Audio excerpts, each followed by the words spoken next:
Giorsi from Best Life Solutions with this week's video success strategy. And these videos are all about inspiring and empowering you to intentionally design and live your ideal life.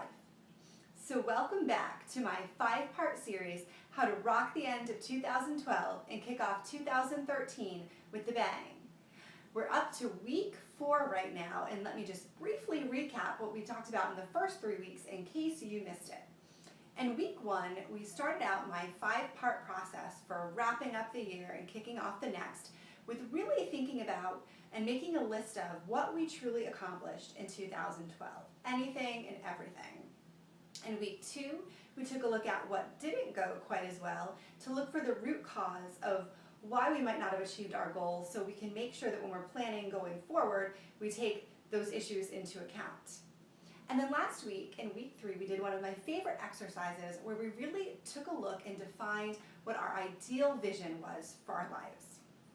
So now we're up to week 4. And what we're going to do is we're going to take that vision and we're going to break it down a little bit. And we're going to do that by asking one question. Here's the question I'd like to ask you.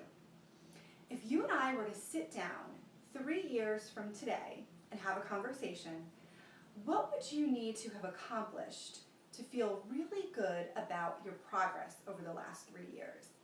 And this is actually a question that comes from the book called The Dan Sullivan Question. It's a question, you may be familiar with Dan Sullivan. He's a pretty famous coach, and he's been working with entrepreneurs for years. And he uses this question because, he uses the period of 3 years because it's a great time period, because it's far enough into the future that you can be aspirational with your goals. You can set pretty big goals because a lot is possible within a 3-year period.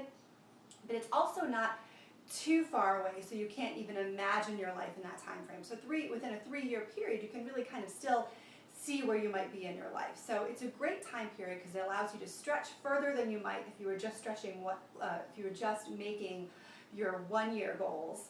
But it's close enough that it feels possible.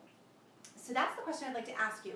And when you answer that question, I want you to think about each of the individual areas in your life. So specifically, I'd like you to think about what, 3 years from now, what you would need to have achieved in your business or in your career to feel good about your progress. What about your personal finances? In the area of your personal development, are there any skills that you'd like to work on, any habits you'd like to start or habits you'd like to end? What about your primary relationship, your friendships, your family, your home? Any goals in the area of spirituality? What about just some fun, adventurous things you'd like to add to the mix? Where would you like to be in terms of your health and your fitness? And what about your community involvement? So I'd like you to take each of those individual areas and really map out what you think is achievable within a 3-year period. And that is your assignment for this week. And as you can guess, next week we'll break that down even further, but just focus on this one activity, focus on that 3-year time period, and I think it'll be a really exciting exercise for you. So I hope you liked this week's success strategy. And until we talk again, this is Dana Giorsi from Best Life Solutions, encouraging you to dream bigger, play smarter, and take bold action to create your most extraordinary life today.